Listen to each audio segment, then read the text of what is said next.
Hey, this is Mohal Joshi from Los Angeles, California. I follow Indian foreign policy and defense with a special focus on Asia. You can follow me on Twitter at Mohal Joshi. Hey, this is Kishor from Bengaluru in India. I am an international relations expert specializing in global security, conflict resolution, and international negotiation. My focus areas include peace building and digital diplomacy. You can find me on Twitter at Veggie Diplomat.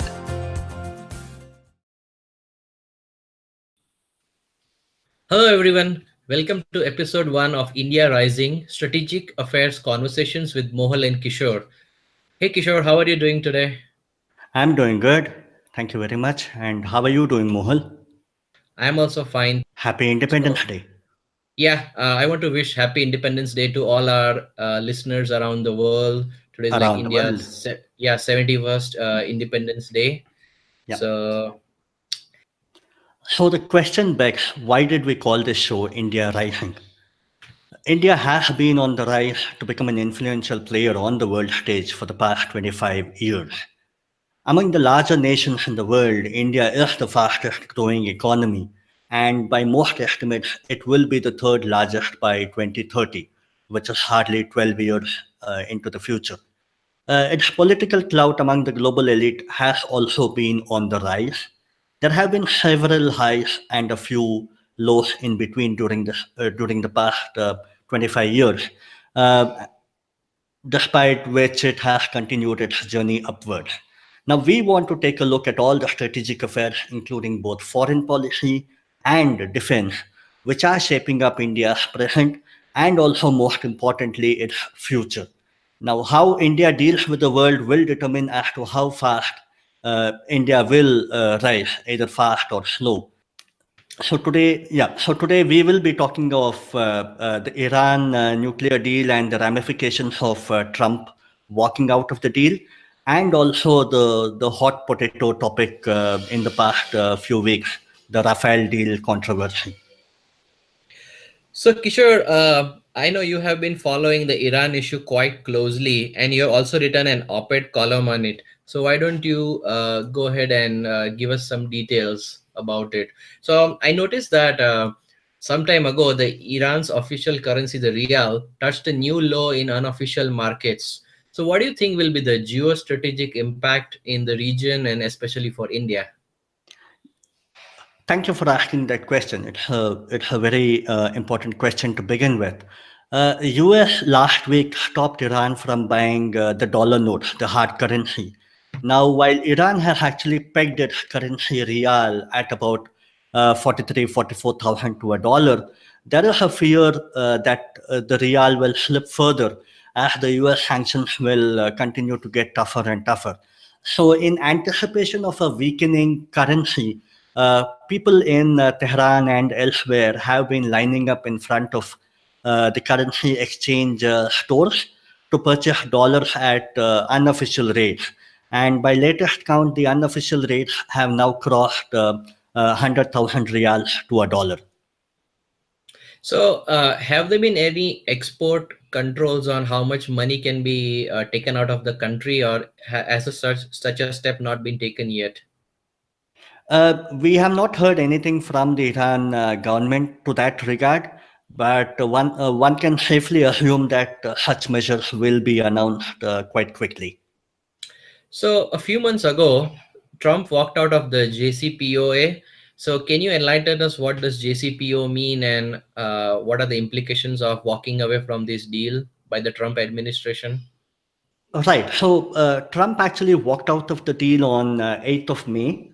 And JCPOA is an acronym for Joint Comprehensive Plan of Action.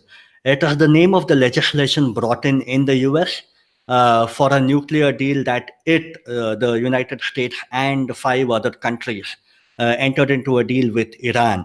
So the five other countries and the US actually combinedly were called P5+1, who are actually the five permanent members of the Security Council, and Germany included.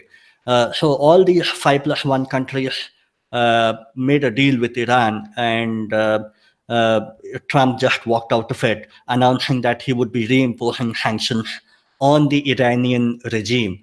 Now, what happening in Tehran is that the average citizen, the common man, feels that Iran is not well equipped to handle the impending economic crisis. Yeah, so just to delve it more deeper for our listeners, like who are not aware, like so the JCPOA was signed between the P5+1 countries and Iran to freeze its nuclear program because there was a fear in the West that Iran is working, and also Israel, I might add, towards building of a nuclear bomb which would threaten the stability in the Middle East. So so once the deal was signed, the economic sanctions which were imposed prior to the deal were lifted. So shouldn't this have led to economic benefits for the common Iranian citizen? That is the common perception, and in a way, it is true also. So, what happened was that Iran got a very, very favorable deal in 2015 when it entered into this deal with P5+1. Now, courtesy of this deal, the oil exports of Iran rose to record levels, and it also helped in increasing its foreign exchange reserves. However, the enthusiasm was limited only to the exports. Now, what happened was that job creation languished, and in a country which has 60% of its population under the age of 30, job creation became a major issue.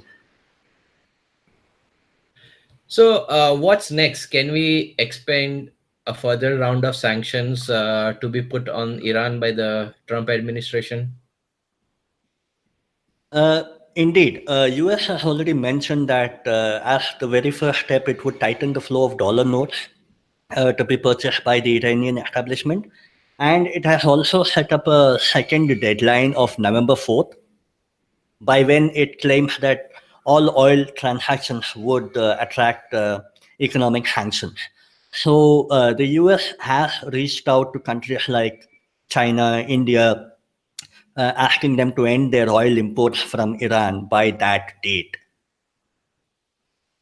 So coming to the India question now, how this affects India is going to be interesting. So if I am not mistaken, I think India imports oil from a whole host of countries, but the number two nation from which India imports is Iran.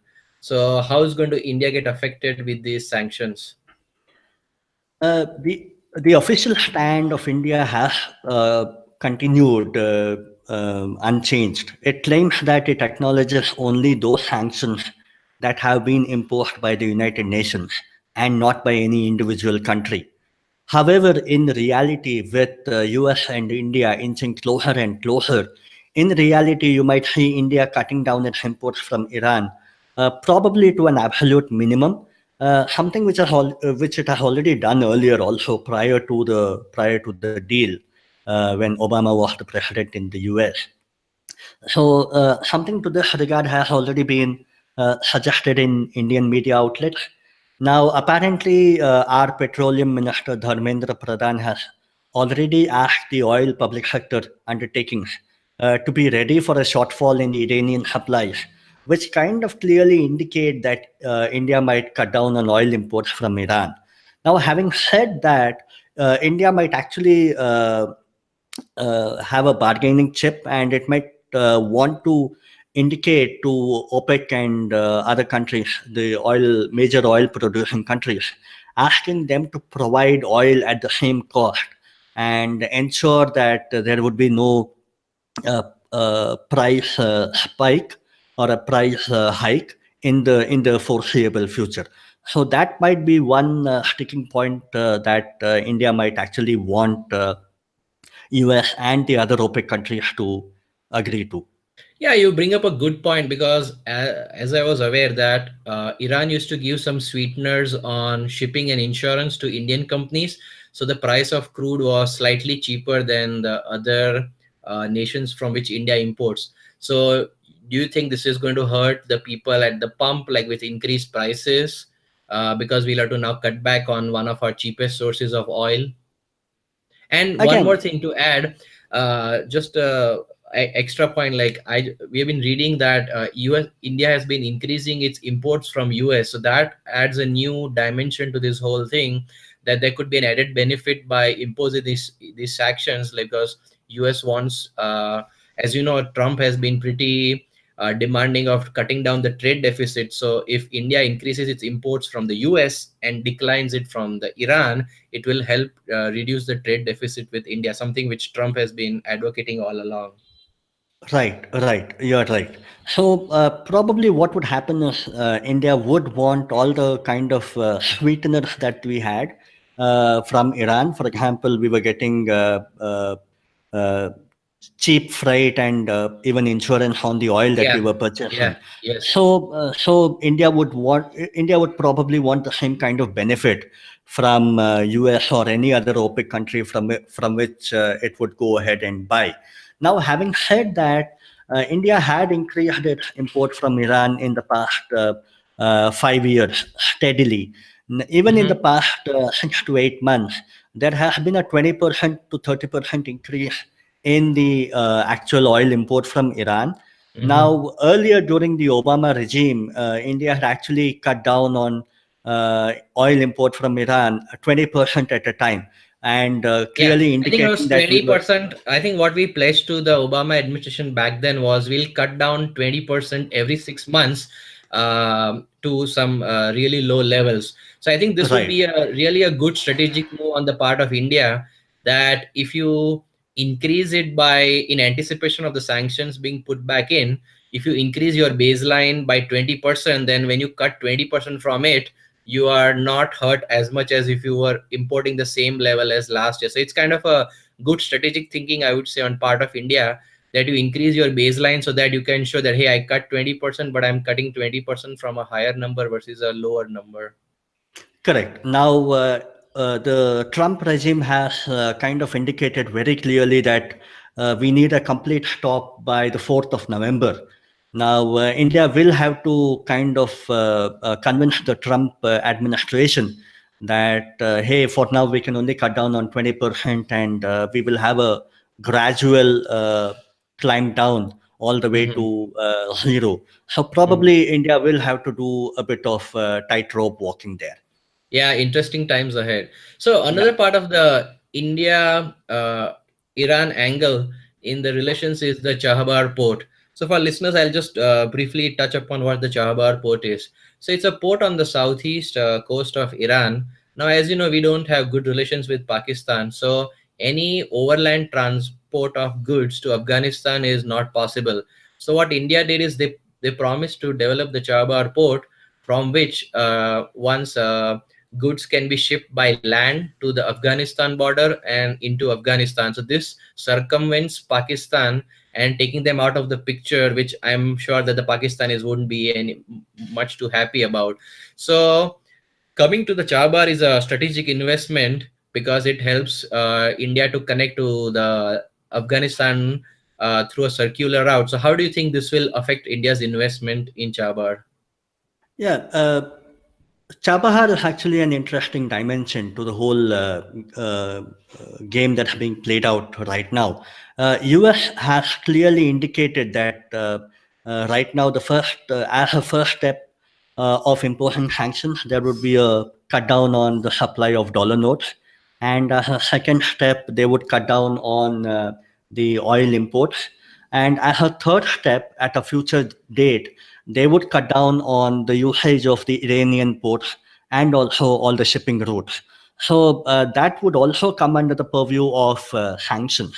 Now, which implies that India can then have no dealings with Iran in terms of the Chabahar port investment or the regular administration and upkeep of the port, and also having any trade passing through that port. Now, India is trying very hard to prevail on the US to make it understand that it is a strategic investment and a multilateral project and not just a bilateral project between India and Iran.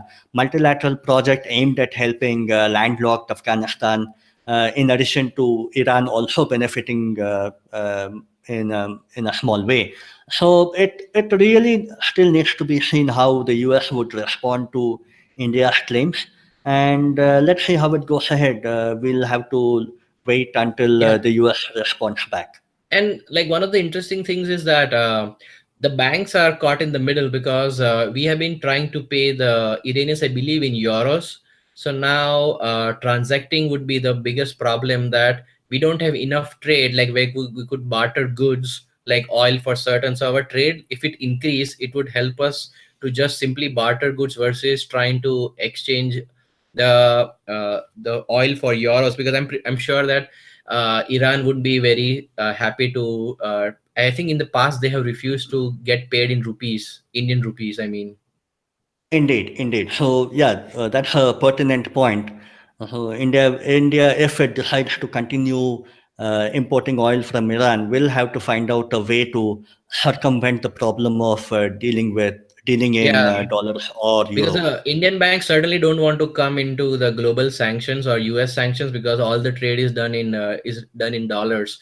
And one last thing on the Chabar, I believe, like when Nikki Haley, the ambassador to the UN, was in India, I believe like last month or just a few weeks ago, she mentioned that Chabar wouldn't be. Was it her or was it someone else who mentioned that Chabar wouldn't be sanctions under the sanctions of the Trump administration? Yeah, we've kind of heard conflicting reports. Nikki Haley, you're right, actually mentioned that they would try to keep Chabahar out of it. But at the same time, they've also mentioned that ports and shipping routes will be impacted. So we have heard the conflicting reports to that regard. So it's kind of confusing as of today. Yeah, interesting times ahead, I would say. That would conclude our discussion on Iran. Switching over to the never-ending controversy on the Rafale deal, Yeah. Mohit, you have kind of vociferously written and tweeted on this deal. You've also written a fascinating piece on the Mindmakers website. Can you give us a brief history of what this whole issue is all about and how did it even begin? Yeah, so in the early 2000s, like due to the impending retirement of several older aircraft in the IF arsenal, like the MiG-21, the 23, the 27, they saw a huge reduction in fighter aircraft. So IAF, the Indian Air Force, wanted to procure new aircraft, like they wanted to procure 126 aircraft under like a multi-role combat fighter tender. So in 2007, the request for proposal was sent to six vendors like Saab, which makes the Gripen, Eurofighter, which makes the Typhoon, Dassault, which makes the Rafale, the Mikoyan, which makes the MiG-35, Lockheed Martin, which makes the F-16, and Boeing, which makes the F-18. So there were, after some rigorous testing, in 2011, only two of them passed the technical evaluation, which were the Eurofighter Typhoon and the Dassault Rafale. So next, what was going to be decided was how to select the best of them was going to be on the base of prices. Now, it wasn't just the price of purchasing the aircraft, but also the cost of service, maintenance, and upgrade over the lifespan of the aircraft. In January 2012, it was announced that Rafale had won the competition and was the lowest, or what they call the L1 bidder. The plan was that the first 18 aircraft would be manufactured in France, after which, under a transfer of technology, the remaining 108 would be manufactured in India and by Hindustan Aeronautics Limited, known as HAL. So, but unfortunately, what happened is that the final price negotiations got stuck due to some issues, which I'll elaborate on later.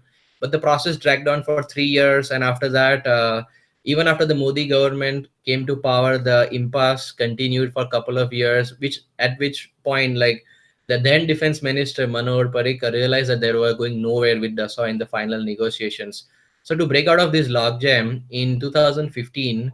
Uh, Narendra Modi decided to buy 36 fighter jets directly from France in a government to government deal. So that's the brief history of the Rafale fighter. Interesting. Okay, so then comes the question of the price. Now, the Congress party claims that the price of the aircraft has increased manifold, to be precise, by three times, from 527 crore to 1,570 crore. What's your take on that?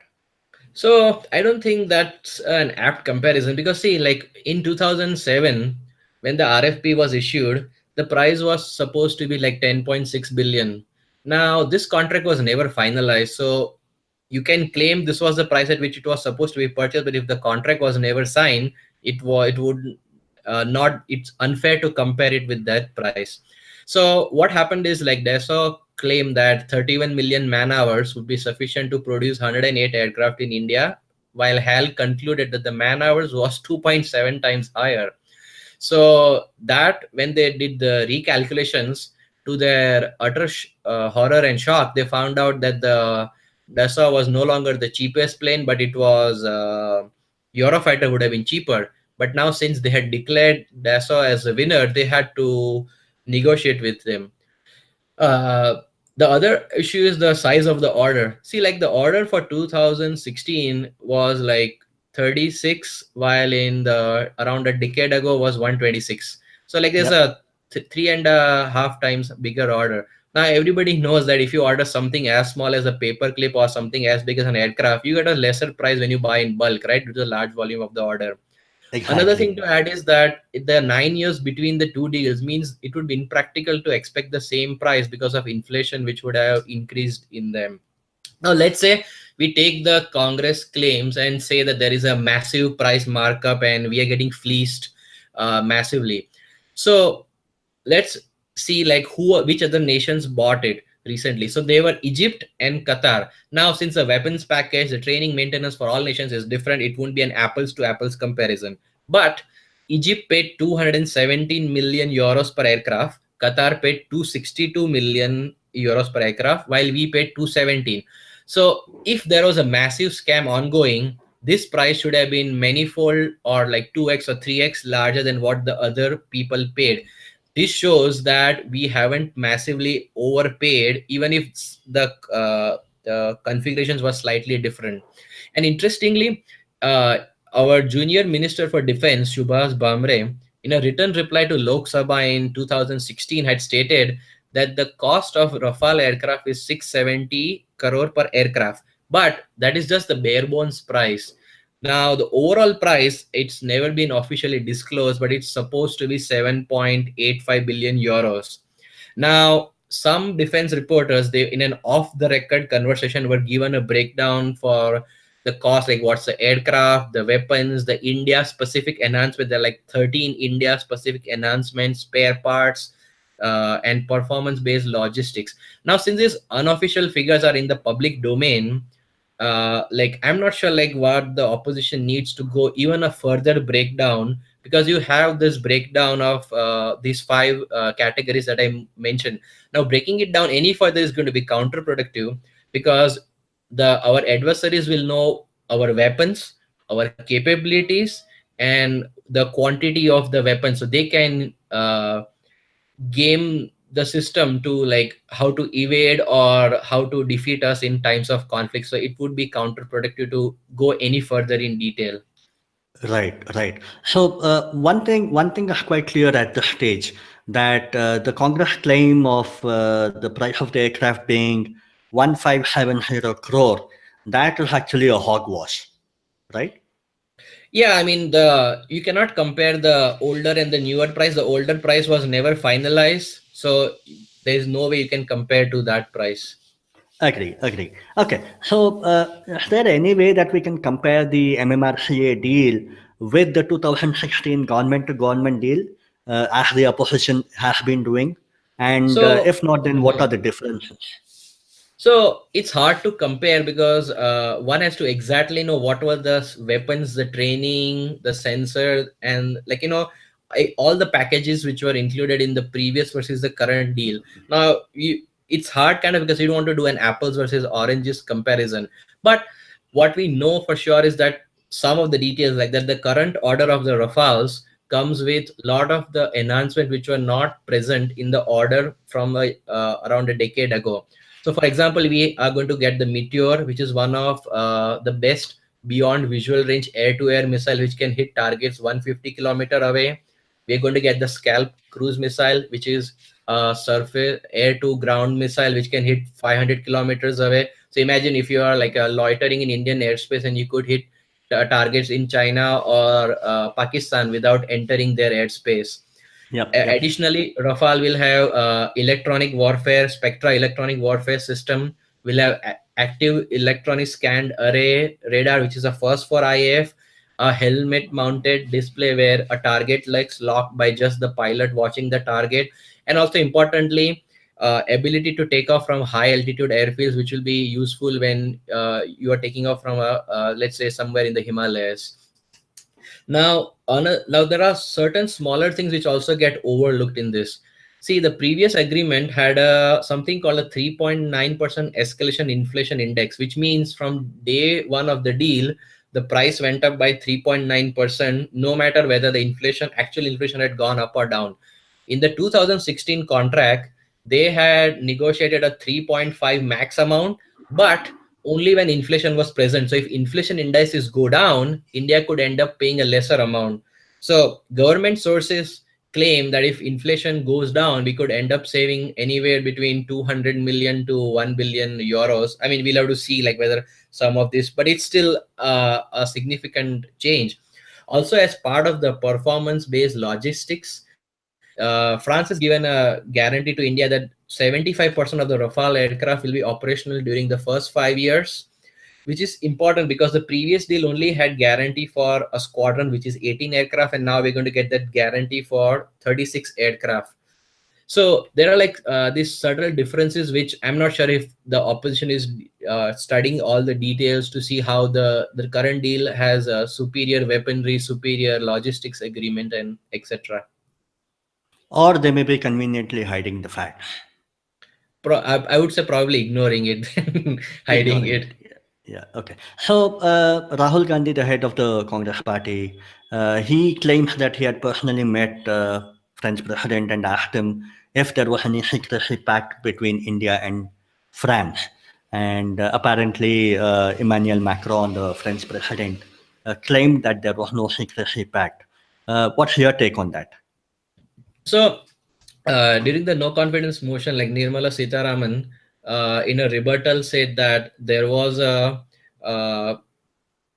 secrecy clause which was in the government to IGA, the deal which was signed by the previous government in 2008.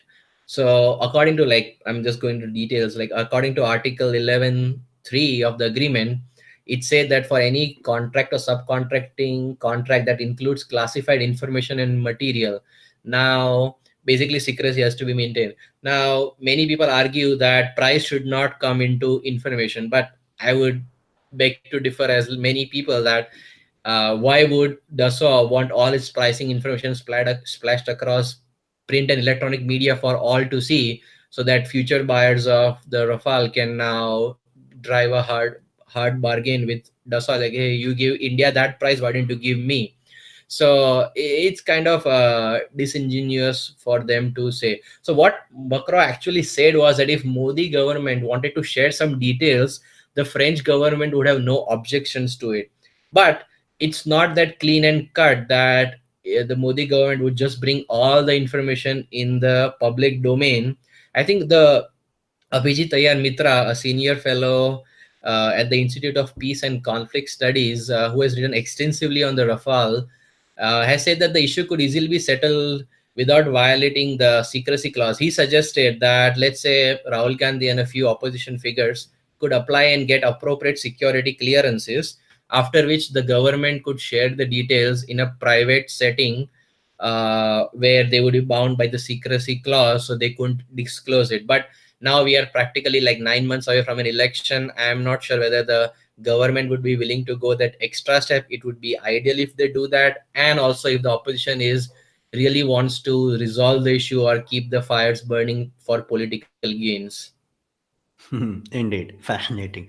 Okay, so the Congress Party has claimed that the whole deal went ahead and influenced and helped one particular businessman with a deal of 35,000 crore, and he had never built a single plane in his life, and yet he was given the Rafale deal. We all know who that person is, and Congress wants to beat a dead horse. So, what's the take on that? Where does Reliance Defense come in, and why is there so much of negativity around it? Yeah, I would say like it's not only Congress now. It's like Prashant Bhushan, Yashwant Sinha, and Arun Shourie also trying to beat a dead horse. So Indeed. so the offset contract is like a amount of money which the vendor, which in this case Dassault, has to reinvest in India to encourage local defense production.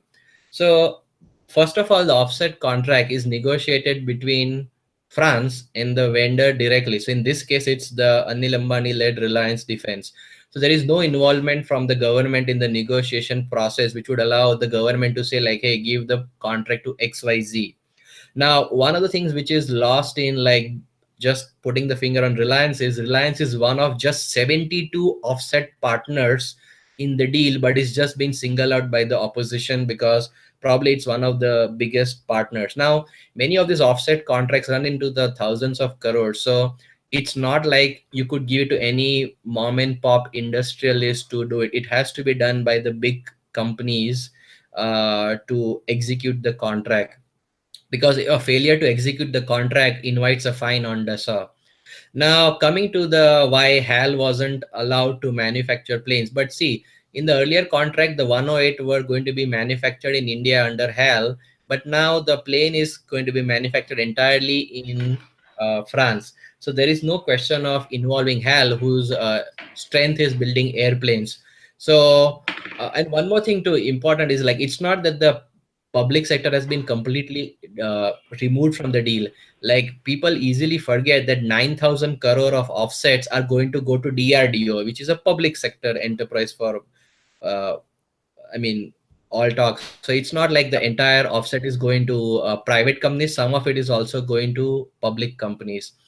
And like lastly, I would say like, okay, you can say that okay, the Ambani group or like got, let's say, because of favoritism.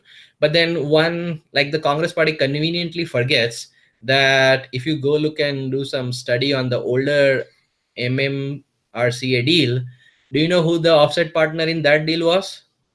It It was was his Mukesh elder Ambani. brother. Yeah, Yeah, it yeah. was his Mukesh Ambani's elder brother. So how is it that 10 years ago the elder brother is everything is all perfectly and fine as an offset partner, but 10 years down the road when his younger brother is an offset partner, it's like crony capitalism. It's just like crazy to think. Yeah, classic Indian politics. Yeah. Yeah. Okay. So another point that the critics of the deal point out is that the deal did not have the approval of the Cabinet Committee on Security at the time when the Prime Minister announced it in April 2015 and included it in the India-France joint statement. Is there any merit to this argument? No, there is completely no merit. Another of those bogus claims. So, see, when the deal was announced in April 2015 between Prime Minister Modi and then French President Hollande, that it was just an intention to buy the aircraft. Now, intentions do not require a formal clearance from the Cabinet Committee on Security. Agree. It's only Agree. when the intergovernment agreement, which was signed much later because the negotiations dragged on till September 2016. So the CCS approval was taken a month before the final deal was signed in 2016. So I am afraid this is one of those bogus accusations. And it is true in real life also. I mean, you can't approve or clear something unless and until you have completed the negotiation. Yeah, that's correct. Yeah. Okay, so again, to our viewers, one critical differentiating factor is that the plane purchase is now a government to government deal, whereas the implementation or the development of the accessories is between Dassault and the group of companies here in India. So Mhm. that's a small tidbit to keep yourselves Yeah. abreast of. So Okay. one of the Yeah. differences was see, like in the earlier deal, the 30% of the money was supposed to be reinvested in India as offsets. Now it has increased to 50%. So it will, on a percentage wise, it will involve more investment into Indian defense. Correct. Yeah. Okay. So another question that I would want to ask you is why were fresh tenders not invited when everybody knew that Eurofighter was actually offering to reduce the cost of the Eurofighter Typhoon by almost up to 20%? So the Eurofighter reducing the cost by 20% is an interesting angle, but like what people don't realize is that once the L1 bidder has been announced, the defense procurement policy, which the previous government decided, said that there is no way, even if the L2 was giving a cheaper airplane or even it was free, they would never be able to go back and renegotiate. So before the MMRCA process, yeah, there is no way they could have gone back. So that was one of the things that Manor Parikar found, that once Dassault, they were stuck in negotiations, there was no way they could uh, go and negotiate with other folks. Otherwise, you just, or without canceling the whole tender. Now the question remains, why was after, now some critics have said that, okay, after the MMRCA deal was scrapped, why didn't you go to Eurofighter? They would give you a 20% discount and you would have saved money. Now many um, the interesting angle is that there are two reasons, I would say. That it was, Rafale is supposed to be the nuclear delivery aircraft and the modifications required for nuclear delivery. So interestingly, during the 1999 Kargil war, during the air campaign, see, like we have a bunch of defense equipment from all over the place. So interestingly, French provide us assistance to quickly adapt Russian and Israeli supplied laser guided bombs to the Mirage 2000s, which they were then successfully used to pound the Pakistanis on the mountaintops in Kargil. So France has always been very helpful in terms of doing modifications. So and a few days after the 36 aircraft purchase in 2015, Manor Parikar said that about the Rafale, it's a strategic purchase and should have never gone through the RFP or a competitive tender. Now, what does a strategic purchase mean? I mean, if you read between the lines, for most aviation and nuclear strategies, this have taken this comment to mean it's a nuclear delivery option. Basically, it's one leg of your nuclear triad. So Right. currently, this task is assigned to the older Mirage 2000s and Jaguars, which will be retired probably around 2030, 2035. But like, let's say these aircraft are from the 1980s and they're getting long in the tooth. So like you want to shift your nuclear delivery role from the older to the newer aircraft, which have a lot of these, let's say, as I said, like they have a better radar, they have a better electronic warfare suite. So it will be a more prudent to move this nuclear delivery role to a modern fighter before the retirement. Now let's come back to the Eurofighter Typhoon. Now, Eurofighter Typhoon is made by a consortium of multiple European nations: UK, Germany, Italy, and Spain. Now, let's say India wants it to use for nuclear delivery. So now it would need some modifications because nobody's going to sell a plane which is going to be explicitly for nuclear delivery. So this would mean India would have to get approval for a nuclear delivery modification from four different countries which have all sorts of policies about export of defense equipment and nuclear non-proliferation. So this would be very hard to get approval from four, because one of them is bound to raise a red flag that, hey, we won't allow you to do that. But in France, would be probably comfortable as long as the details are not public. So one more thing is, like, you don't want all the details of the deal to be made public as the opposition wants, because then someone might point out that, hey, France, you are in violation of the nuclear non-proliferation treaty. So that is also, the nuclear aspect has been also vastly overlooked. Like France has been one of our defense great defense partners, be it they are helping us make those the Project 75 Cavalry submarines. We gotten the Mirages from them. They were one of the first nations for when we got the NSG waiver. They were the first nations to sign the deal with us. So it's a strategic alliance. I'm not sure if the opposition is thinking out through that we are hurting our strategic relationship with France by trying to get to the bottom of the deal, which could be done in a private setting. And also, interestingly, the CAG report will give us more details, so it could be handled in a much more better fashion than blasting the government day in and day out on supposed corruption on the Rafale deal. So I think in conclusion, I mean, the Vishnu Som of NDTV on Twitter, he said it the best, that Rafale is not a scam because there is a scam per se or there's corruption involved, because nobody has say like somebody has benefited because of the scam, but it's more a scam because the government has been unable to lucidly argue point by point, while Rafale is not a scam. So is more than corruption is Yeah. like not being explained, being able to explain it better to the wider audience.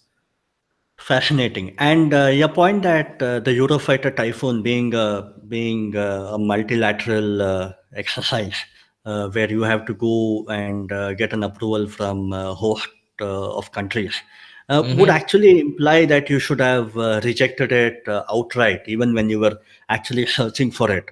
And one only wonders why it actually came that close to even winning the deal.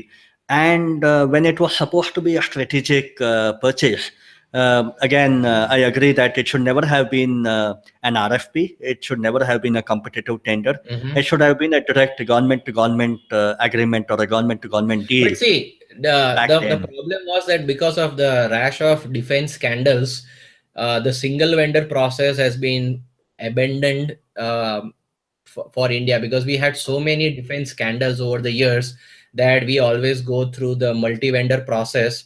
So interestingly, when in the early 2000s, uh, France offered that they were shutting down production of Mirage 2000. So they said we'll transfer the whole line to India, because we don't have any need for it. So at that time, IF really wanted, because they loved them. They were the one of the best performing fighters in the Kargil war. Yep, yep, But yep. uh, what happened is, because we had just undergone like few scandals back then, the government didn't want to do a single vendor purchase, because it would then say that, or somebody would allege that this is corruption on your part.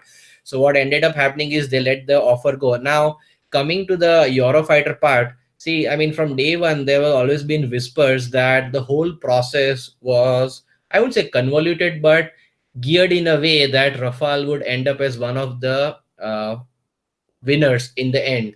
So probably they would have to choose two of the most fighters which met the technical requirements, and then made sure that somehow Rafale was in, because the IF loves and swears by the Rafale, which is a excellent fighter. I mean, if you talk to any Air Force personnel, it's a multi-role fighter. It's for air-to-air superiority. It's air-to-ground attack. Even like when they say like suppression of enemy, like seed operation, which is your suppression of enemy air defenses. Like if you have to enter enemy airspace, and if you have to take out all the surface to air missile and all your hard targets before other fighters can lead, so it's like a tip of the spear attack aircraft. So it's like everybody loves the Rafale, I mean, in the IF, but like outside the IF there are a lot of detractors of Rafale, unfortunately. So it's sad that the process has been mirrored in so much, I would say, non-controversy or non-controversy. Yeah, yeah, yeah. Okay, so that concludes our discussion on the Rafael deal. Unfortunately, I think we'll continue to hear on this deal for a little while longer, probably even until the elections in 2019. Okay, so we will be bringing out a segment in our episodes where we'll be recommending something that we have found interesting and share worthy. So, Mohal, you can go ahead first. You want to recommend something to our listeners today? Yeah, so I came across this great book some time ago. It's called From Chanakya to Modi. It's the evolution of India's foreign policy. So it's been written by Aparna Pandey, who's a director at the Initiative on Future of India and South Asia at the Hudson Institute in Washington D.C.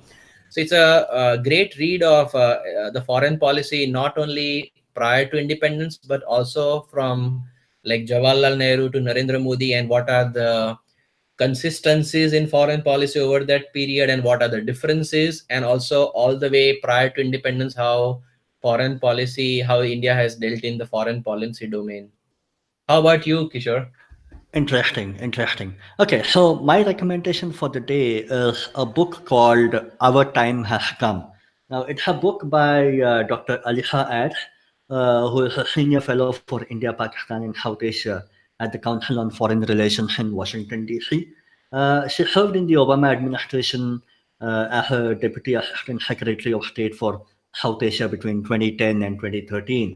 And she's had more than 25 years experience in India and South Asia, crossing the government, non-profit, and even the private sectors. Now, her book kind of delves into the Indian psyche and how the past Prime Minister Manmohan Singh and the current Prime Minister Narendra Modi feel that the time for India on the global stage is right now, and that actually kind of reflects in the title of the book. Our time has come. So And also it all the also the title of our podcast, I might add. indeed, indeed, yeah. So the subtitle of the book is How India is Making Its Place in the World. So yeah, that's my recommendation for the day. Okay, so and that brings us to the end of our very first episode. We hope you have enjoyed our conversation. We would like to hear from you, and if you have any suggestions and comments and suggestions, do let us know. And of course, don't forget to subscribe to our channel and also tap on the bell icon to be notified whenever a new episode is available. Thank you for listening. This will be a weekly occurrence, and our next episode will be on the 27th of August, Monday morning, India time. Until then, it's a goodbye from Mohal and Kishor.